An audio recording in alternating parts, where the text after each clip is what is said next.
अब बात करेंगे अपन टाइप्स ऑफ हाउस प्रॉपर्टी।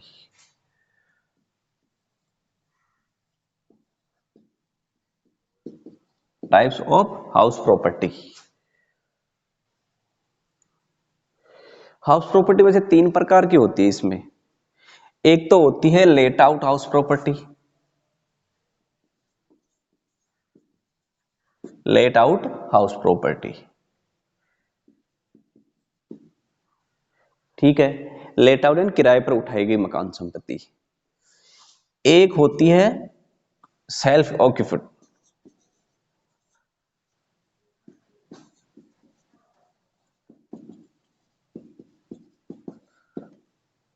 खुद के निवास के लिए प्रयुक्त मकान संपत्ति, ठीक है।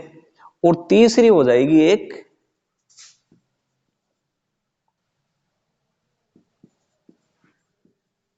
Deemed to be let out.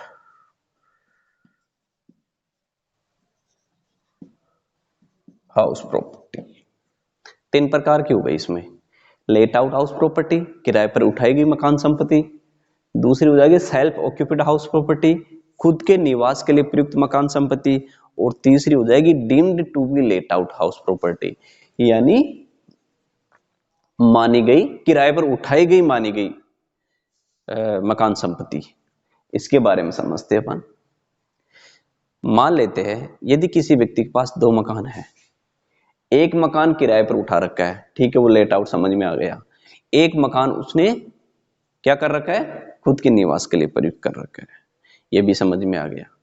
अब मान लेते हैं किसी व्यक्ति के पास में चार मकान है, या मान लेते हैं चार मकान है एक व्यक्ति के पास में, ए बी सी डी, ठीक है। अब क्या होगा, इनकम टैक्स डिपार्टमेंट यूं कहता है कि आपके पास चार मकान है, ये तो पॉसिबल ही नहीं है कि आप चारों मकानों में रहोगे, ठीक है। तो इनकम टैक्स डिपार्टमेंट ये मानकर चलता है कि एक मकान कोई सा भी खुद के निवास के लिए प्रयुक्त हुआ होगा और बाकी तीनों किराए पर उठाए गए होंगे, ठीक है। मकान मालिक करदाता तो कहता है कि मैंने तीनों चारों मकान ही खुद के निवास के लिए प्रयुक्त कर रखे, मैंने कोई संपत्ति किराए पर नहीं उठा रखी, कोई मकान किराए पर नहीं उठा रखा है। लेकिन इनकम टैक्स डिपार्टमेंट नहीं मानता है। इनकम टैक्स डिपार्टमेंट पता है कि चारों में तो कैसे रहेगा एक साथ, तो इनकम टैक्स डिपार्टमेंट ये मानकर चलता है कि इसमें से एक मकान आपके रहने के काम में आ रहा है और बाकी तीनों मकान आपने किराए पर उठा रखे हैं। तो इस केस में क्या होता है,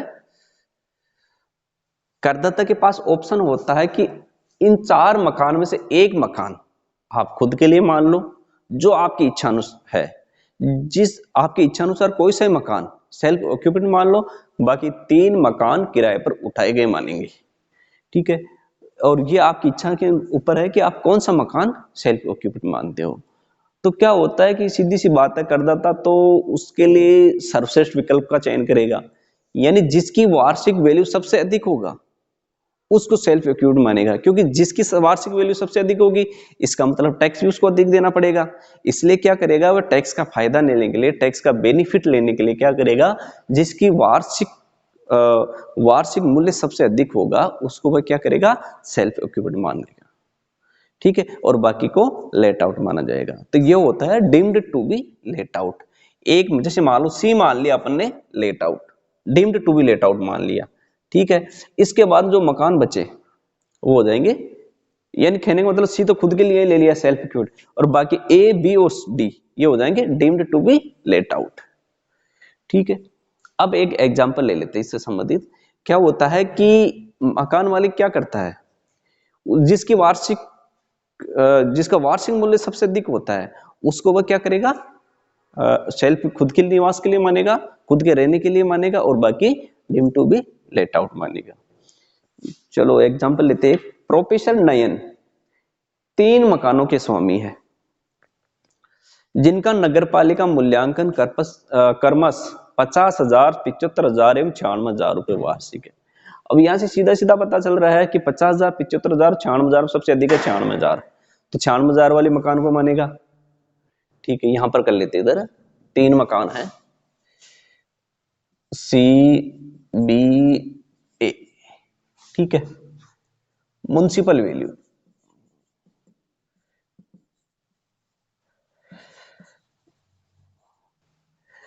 50,000, 75,000 और 96,000। तो एक मकान को वो नील लेकर चलेगा वैल्यू, क्योंकि वो खुद के निवास के लिए प्रयोग में आ रहा है। तो खुद के निवास के लिए प्रयोग में आ रहा, तो फिर वहां पर क्या है कि म्युनिसिपल में कोई अवेलेबल क्या ना, मतलब वो तो नील माना जाएगा, ग्रॉस एनुअल वैल्यू उसकी। एक बार के लिए अपन मान लेते हैं कितना, 96,000 ले लेते हैं यहां पर एक बार, ठीक है। और क्या दे रखा है साथ में,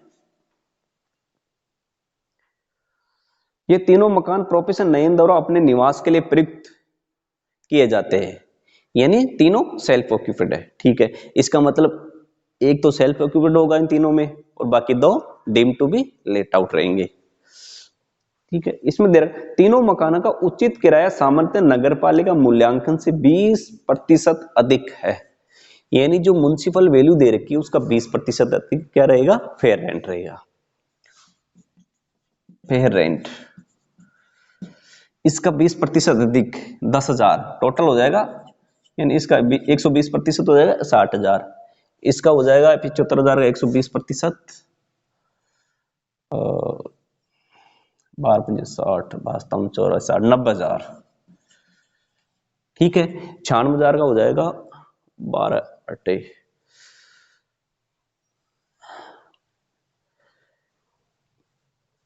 1,15,200,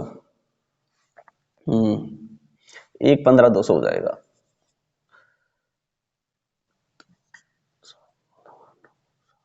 115, हाँ 1,15,200, ठीक है। विच एवरेज मोर,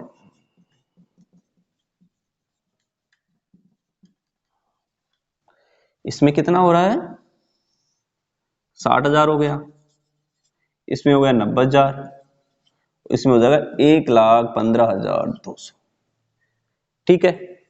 अब देखते हैं स्टैंडर्ड रेंट के बारे में। उन्होंने तीनों मकानों के संबंध में निम्नलिखित सूचनाएं प्रेषित की है। चुकाए गए नगरपालिका कर नगरपालिका मूल्यांकन के 10% है, ठीक है, ये बाद में देखेंगे अपन।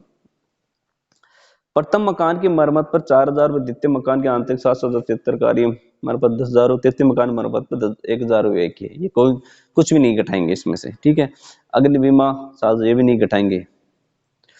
प्रथम मकान उनके पिता ने उन्हें दिया था, पिता की वसीयत के अनुसार प्रोफेसर नयन मकान की आय में से 32 रुपये प्रतिमाह पिता के गुरुदेव के आश्रम को देने को बाद दे और राशि देते चले गए थे, ये भी नहीं घटाएंगे। प्रत्येक मकान के साथ एक दरवान, एक माली, एक परासी, बिजली मिस्त्री नियुक्त है। प्रत्येक मकान इन कर्मचारी वेतन 18,000 रुपये प्रति वर्ष है, ठीक है। द्वितीय तृतीय मकान निर्माण कार्य क्रमश नवंबर 2011 नवंबर 2012 में समाप्त हुआ, इसका मतलब तो पहले के और भी। प्रोफेसर ने कि मकान संपत्ति शीर्षक अनुदान वर्ष 2021 के लिए याद कीजिए, चलो ठीक है देख लेते हैं। फिर स्टैंडर्ड रेंट के बारे में तो कुछ कहा ही नहीं, स्टैंडर्ड रेंट के बारे में कुछ भी नहीं कहा, इसका मतलब स्टैंडर्ड रेंट कुछ है ही नहीं, तो यही हो जाएगा एक्सपेक्टेड रेंट 60,000, 90,000 और 1,15,200। एक्सपेक्टेड रेंट होने के बाद में अपन क्या करते हैं, रेंट रिसीवेबल, कुछ नहीं दिया अपने को, रेंट रिसीवेबल के बाद में वैकेंसी पीरियड के बारे में कुछ नहीं कहा, ठीक है। अब सीधी सी बात करते अपन, चलते हैं ग्रॉस एनुअल वैल्यू, ये आ गई अपनी ग्रॉस एनुअल वैल्यू, यही अपनी ग्रॉस एनुअल वैल्यू हो जाएगी, ठीक है। इसमें से अपन घटाएंगे म्युनिसिपल टैक्स,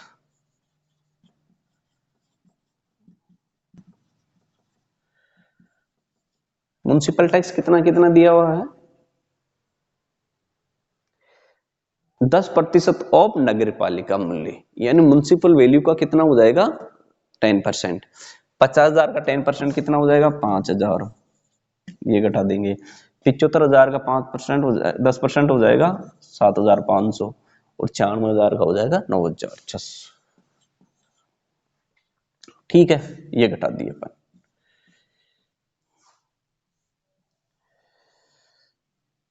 अब क्या हो जाएगा, नेट एनुअल वैल्यू कितनी हुई 55,000, ये हो गई 90,000 माइनस 7,000 83, 82,500, 1,15,200 माइनस 9,600, 1,15,000 9 400 1 5 600 1,05,600। ठीक है, 1,05,600 हो गया।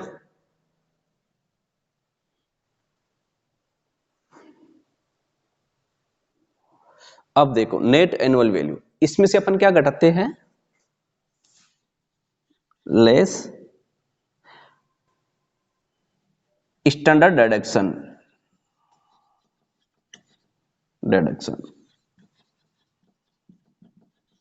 30% of NAV, net annual value का 30%। तो नेट एनुअल 55,000 का 30% हो जाएगा अपने पास में, कितना हो जाएगा, 55,000 का 30%, यूं निकालते हैं, 15 1 16,500, इसका निकालते 82,500 का 30%, 0 5 1 7 24,750 और 1,05,600 का निकालते 30%,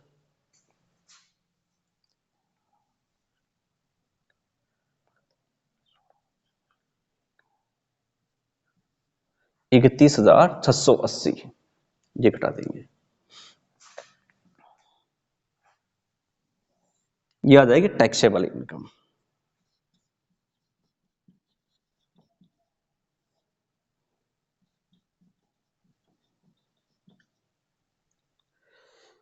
$55,000 माइनस 16,500, 55 16 के तो 39,500 और घटा देंगे 38,500,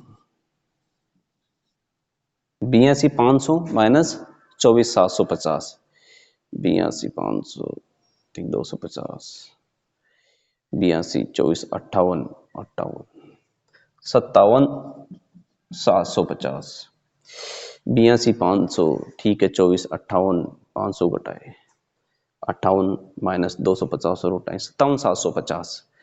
ठीक है, अब यहां पर देखो 1,5,600 माइनस 31,680,